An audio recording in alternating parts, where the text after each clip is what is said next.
හලු යාළුවනේ ඉතින් හැමෝම හොඳින් ඉන්නවා කියලා හිතනවා. ඉතින් අපි කැනඩාවට දැන් ඇවිල්ලා අවුරුදු 3මාරකටත් වැඩි.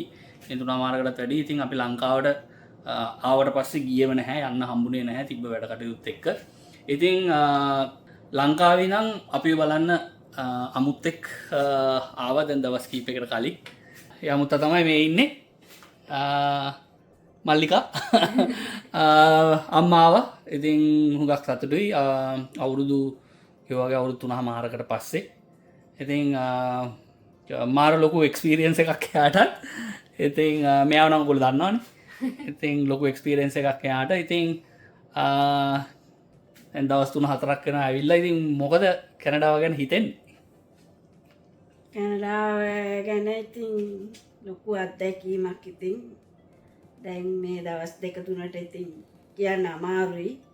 තව ඉස්සරහදී බලලා විස්තර කියන්නම් ඉතින් යන්නේන තැන් අනුව ඉතින් බලා ගන්න තියෙන දේවල් ගොඩක් තියෙනවා. ඒ තැන් බලපුවාම මේ විස්තර කියන්න. ඉතින් අම්මා දැන් ඔයා ලංකාවෙන් ඉඳන් එද්දි ඔයාට ලොකු ප්‍රශ්නයකට මුහුණ දෙන්න උනා නේද? කොහොමද ඔයා ඒක දරාගෙන ආවේ? ඒ ගමන කොහොමද? එහෙමයි ඉතින් මම දැන් මේ ආපු ගමන කියන්නේ මට දැන් එවෙලේ මොනවත් ගැන මට ලොකු අත්දැකීමක් තිබ්බේ නෑ. ආවා ඉතින් තව කෙනෙක් මට උදව්වට එනවා කියලා කිව්ව නිසා මම ඉතින් බය නැතුව ආවා කෙනෙක් ඉන්නවනේ කියලා. නමුත් මේ මට ඒ අවස්ථාව මොන හේතුවකින් හරි ගිලිහි ගියා. ඒ කෙනා පැමිණියේ නැහැ.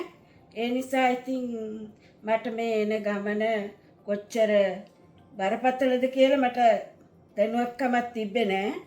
මම ඉතින් මේ කොහොම හරි දැන් එයාපෝට් එකෙන් ආවට පස්සේ ලංකාවේදී ඉතින් මට පොඩි සහයෝගයක් හම්බුණා එතනින් එන්න. ඉතින් ඒකින්ද මම ඒ වැඩ කරන ළමයි එක්ක වීල්චෙයාර් එකක ඇවිල්ලා මට ඉතින් එතනින් එහාට මට ලංකා ෆ්ලයිට් එකේ ඉඳලා මම ට්‍රාන්සිට් ඇවිල්ලා එතනින් ඒ එක්කම මට තව එතන ටොරන්ටෝ වලට එන තව ලේඩි කෙනෙක් හම්බුණා. එයාත් එක්ක මම ආවා. ඉතින් එයා මට පොඩි උදව්වක් කරා. ඉතින් මට යන්න එන්න ඒවට ඔක්කොම ඒ ඇවිල්ලා මම ප්‍රංශයෙන් බැහැලා එතෙන්දිත් ඉතින් ගොඩාක් ටිකක් කරදර වලට මුහුණ දෙන්න සිද්ධ වුණා. එතන ප්‍රංශේ ගොඩාක් සර්විස් එක හරි නෑ ඒගොල්ලන්ගේ. ඉතින් ලොකු ප්‍රමාදයක් වුණා. වීල්චෙයාර් එකේ ඇවිල්ලා අපිව මේ කැනඩාට එන්න ෆ්ලයිට් එකට ගෙනියන්න. ඉතින් කොහොම හරි මේ ඒ බාධක අතරින් ෆ්ලයිට් එකට ඇවිල්ලා කොහොම හරි කැනඩා එයාපෝට් එකට ආවයි. ඒ වෙලාවේ ඉතින් මගේ රේලි පුතයි දෙන්නම ආවා ඉතින් මාව ගන්න. ඔව් ඉතින් මෙයා කියන්නේ යාළුවනේ මෙහෙමයි. අපි මෙයාත් එක්ක එන්න එක්කෙනෙක්ව අපි මෙහෙන් ඒ කියන්නේ කැනඩාවෙන් ලංකාවට ගිහිල්ලා හොලිඩේ එකට ගිහිල්ලා හිටපු එක්කෙනෙක්ව අපි මේ අරේන්ජ් කරලා තිබ්බ අම්මත් එක්ක එන්න. හැබැයි අන්තිම මොහොතේදී එයාට ෆ්ලයිට් එක මිස් වුණා. ඉතින් ඒ වෙලාවේ තමයි අපිත් අන්තිම වෙලාවේ දැනගත්තේ දැන් අම්මා තනියෙන් යන්න යන්නේ කියලා.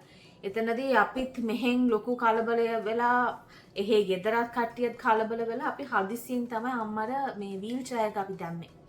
ඉතින් ඒකට අපි ලොකු අපි තෑන්ක් කරන්න ඕනේ අපේ ඒජන්ට්ටයි. අනිත් එක එහෙන් ලංකාවේ මේ එයාපෝට් එකෙත් අයියලා කතා කරලා ඉමිඩියට්ලි වීල්චෙයාර් එක බුක් කරගෙන අපි මාර ඉක්මනට මෙයාව මෙහෙට ගෙන ආවේ. ඉතින් ඒක ගැන තමයි අම්මා කිව්වේ. ඉතින් ඒක ලොකු එක්ස්පීරියන්ස් එකක් එයාට. අනිත් එක තමයි එයාට භාෂාව දන්නේ නැහැ. ඉතින් ඒක හින්දා තමයි අපි ලංකාවෙන්ම ඉඳලා එන කෙනෙක්ව අපි අම්මත් එක්ක එන්න මේ අරේන්ජ් කරලා තිබ්බේ. හැබැයි එයාපෝට් එකේදී මට මම කතා කරා ලේඩි කෙනෙක්ට. එයා ටොරොන්ටෝ එන කෙනෙක්. ඉතින් එයා කිව්වා අම්මට උදව් කරන්නම් කියලා. ඉතින් මෙහෙමයි ගොඩක් ජර්නි එකේ යාර ලොකු චැලෙන්ජස් තිබ්බා. එයාපෝට් එකකින් ඉඳලා ප්ලේන් එකේ ඊට පස්සේ වෙනස් මිනිස්සුන්ව හම්බ වෙනකොට ඉතින් එයා ගොඩක් කාලෙකින් පස්සේ ට්‍රැවල් කරලා තියෙන්නේ. ඉතින් ඒ එක්ස්පීරියන්ස් එකත් එක්ක එයා මෙහෙට ආපුවාම අපිට මාර ලොකු සතුටක් දැනුණා. ඉතිං ඒකයි ඉතින් ඒ වගේම තමයි ඔයගොල්ලොනුත් ඔයගොල්ලන්ගේ අම්මලා තාත්තලාව කැනඩාවට ගෙන්නනවා නම් ගොඩාක්ම සැලකිලිමත් වෙන්න ගොඩාක් arrangements දාන්න ඕනේ. ඉතින් ඒකෙන් එකක් තමයි අපි මේ කියන්නේ වීල්ෂෙයාර් ඔප්ෂන් එක අනිවාර්යෙන් බලන්න. ඉතින් ඒකෙන් ලොකු දෙයක් වෙනවා. ඔව් ඉතින් කොහොම හරි තියෙන බාධක කම්කටොළුත් එක්ක ඉතින් අම්මා කොහොම හරි ආවා. ඉතින් අපිත් ඇත්තටම ලේ වතුර වෙලා තිබ්බේ මෙයා එනකම්.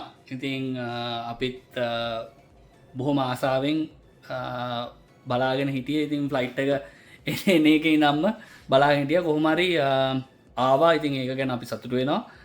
ඒත් එක්කම මේකට උදව් කරපු හැමෝටම සතුටුයි. ඉතින් මාස කිහිපයක් මෙයා අපිත් එක්ක ඉන්නවා. ඉතින් ගොඩක් තැන් බලන්න එක්කන් යන්න බලාපොරොත්තු වෙනවා. ඉතින් කැනඩාවට කැමති වේද අකමැති වේද කියන එක අපි තාම දන්නේ නැහැ. ඉතින් මෙහි තියෙන දේවල් එක්ක ඉතින් මෙයාගේ වයසත් එක්ක ඉතින් ඊළඟ වීඩියෝ එකෙන් හම්බ වෙනකම් එහෙනම් ජය වේවා.